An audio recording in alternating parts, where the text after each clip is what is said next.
Praise the Lord मेरे प्रियो, क्या आपने जीवन में कभी ऐसे व्यक्ति को देखा है जो आपसे वायदा किया लेकिन उस वायदे से मुकर गया? जो वायदा उन्होंने किया उस वायदे से ही मुकर गया, उस वायदे को पूरा नहीं कर पाया। हाँ, ऐसा बहुत सारा दुनिया में लोग मिलता है, लेकिन परमेश्वर जो कभी नहीं बदलता, जो कभी नहीं झूठ बोल सकता या कभी किए हुए वायदे को वो अधूरा नहीं छोड़ सकता, उसके विषय में मैं आपको एक जानकारी देने के लिए जा रहा हूँ। दूसरा इतिहास उसका दूसरा राजा उसका 13 अध्याय उसका 21 20 और 21 पद में इस प्रकार से लिखा है, तब एलीशा मर गया और उसे मिट्टी दी गई। प्रति वर्ष बसंत ऋतु में मोआब के दल देश पर आक्रमण करते थे। लोग किसी मनुष्य को मिट्टी दे रहे थे कि एक दल उन्हें दिखाई पड़ा। तब उन्होंने उस शव को एलीशा की कब्र में डाल दिया और एलीशा की हड्डियों से छूते ही वह जी उठा और अपने पांवों के बल खड़ा हो गया। मेरे प्रिय, यहाँ पर एक व्यक्ति है, परमेश्वर का दास एलीशा। इनसे परमेश्वर वायदा किया था, ये परमेश्वर से प्रार्थना किए थे, अपने प्रभु के दास से एलिया से प्रार्थना किए थे कि जो सामर्थ आप में है उस सामर्थ का 2 गुना सामर्थ मुझे चाहिए। ऐसा पहले उन्होंने पूछा, आप क्या मांगते हो मुझसे? मुझसे मांगो। तो उन्होंने बोला कि आपका 2 गुना सामर्थ चाहिए। उन्होंने बोला, एक कठिन बात तो है, लेकिन अगर आप मुझे स्वर्ग में उठाते हुए देख लोगे तो आपके साथ ऐसा ही हो जाएगा। और उन्होंने देख लिया और बाइबल के अनुसार सचमुच जितना चमत्कार एलिय्याह ने किया था, उनका गुरु ने किया था, उतना ही चमत्कार, उसका 2 गुना चमत्कार ये एलीशा ने भी किया था।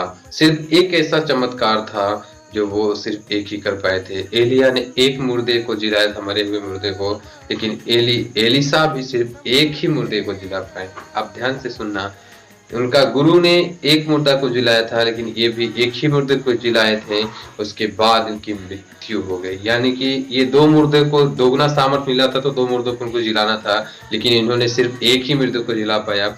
इसके कारण से लोग सोचने लगे कि जो परमेश्वर वायदा किया था एलीशा से, लग रहा है वो उस वायदे को परमेश्वर पूरा नहीं किया। परमेश्वर ने इस वायदे को अधूरा छोड़ दिया। लग रहा है परमेश्वर जो वायदा करता है जरूरी नहीं है कि इस वायदे को पूरा करे। ऐसा लोगों के शायद मन में आने लगा, ऐसा लोग सोचने लगे। लेकिन मेरे प्रियो, परमेश्वर झूठा नहीं है, वो सच्चा परमेश्वर है। एक बार जो वायदा कर दिया वो कभी टल नहीं सकता। यीशु मसीह ने कहा, आकाश और धरती टल सकती है लेकिन मेरा कहा हुआ वचन नहीं टल सकता। जो वायदा परमेश्वर ने कर दिया है वो टल नहीं सकता।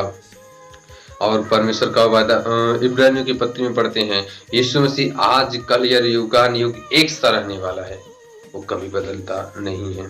ये एलिया भी मर गया, इनको कब्र में डाल दिया गया, इनका सड़ गया बॉडी। उसके कुछ सालों बाद, कुछ महीनों बाद एक और व्यक्ति मर गया, उसको लोग कब्र में डालने के लिए ले जा रहे थे। कब्र में जगह नहीं था, इसलिए जिस कब्र में एलीशा को गाड़ा गया था उसी कब्र में इस व्यक्ति को भी गाड़ा गया। और जैसे ही इनको उसमें गाड़ने के लिए लोग ले गए, एलीशा की हड्डी इनके शरीर से टच हो गया। एलीशा की उस मृतक, उस सड़ गली हुई मिट्टी के साथ जो हड्डी बचा था, उस हड्डी से छूने के कारण से ये मुर्दा व्यक्ति जी उठा। मेरे प्रिय, परमेश्वर में बोला झूठा नहीं है, जो वायदा करता है उसको पूरा भी करता है। एलीशा भले ही मर गया था, उनसे एक चमत्कार बाकी रह गया था।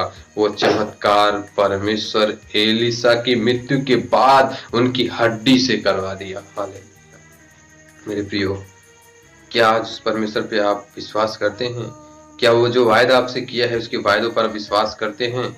क्या आप सब जगह से लोगों के वायदों को देख करके, लोगों ने आपसे वायदा किया उस वायदे के अनुसार आपके लिए कर नहीं पाए, आप अपने ही वायदे से मुकर गए, आप परेशान हो चुके हैं, तो आपको परमेश्वर के वायदे पर विश्वास करना है। आपको परमेश्वर के पास आना है, आपको परमेश्वर पर भरोसा करना है और ये जानना है कि परमेश्वर कभी बदलता नहीं है।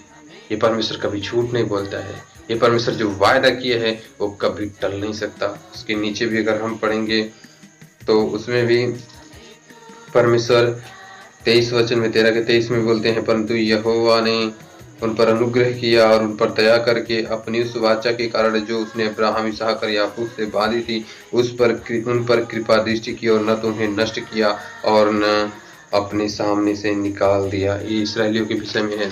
इसराइली लोग परमेश्वर ने इसराइलियों को चुन लिया, उनके एक देश दिया और परमेश्वर बोला, अगर आप लोग मेरी आज्ञाओं को मानेंगे तो मैं आपको इस देश को हमेशा हमेशा के लिए बनाए रखूंगा। उन्होंने इनके पिता, उनके दादाओं से, अब्राहम, इसहाक और याकूब से ये वायदा किया था, ये देश मैं तुम्हारे बच्चों को दूंगा। परमेश्वर उस देश को उनके बच्चों को दे दिया, लेकिन उनके बच्चे लोग परमेश्वर से फिर गए। लेकिन यहाँ पे लिखा है, उनके फिर जाने के बाद भी परमेश्वर जो वायदा किया था उनके बाप दादों से कि मैं तुम्हारे बच्चों को यहाँ से निकालूंगा नहीं, मैं तुम्हारे बच्चों को इसी जगह पे रहने दूंगा, ऐसा वायदा परमेश्वर ने किया था। और ये भी कहा था कि अगर ये पाप करेंगे तो मैं इनको छोड़ दूंगा। लेकिन परमेश्वर इनके बाप दादों से वायदा करने के कारण से, उनके साथ एक वाचा बांधने के कारण से उनको छोड़ा नहीं। वो बुराई करने लगे, परमेश्वर से फिर गए, दूसरे देवी देवताओं को पूजने लगे। लेकिन परमेश्वर जो इनसे वायदा किया था, इनके बाप दादों से, उस देश से इनको निकाला नहीं। यहाँ पे लिखा है, न तो उनको नष्ट किया और न अपने सामने से निकाल दिया। अपने सामने से उनको निकाला नहीं, उनको नष्ट नहीं किया। परमेश्वर क्रोधित जरूर था उनसे। आज मेरे प्रियो, वो परमेश्वर आपके साथ एक वाचा बांधना चाहता है, आपके साथ कुछ वायदों को करना चाहता है। वो चाहता है कि आप उसके साथ एक वाचा बांध ले, उस पर विश्वास कर लें। वो आपको कभी भी धोखा नहीं देगा, वो कभी भी आपको छोड़ेगा नहीं। आप उस पर, उसके वायदों पर विश्वास करके जीवन बिताएं। उसका वादा अटल है, वो कभी बदल नहीं सकता। सो प्रभु को आपको आशीष करे। God bless you. Good night.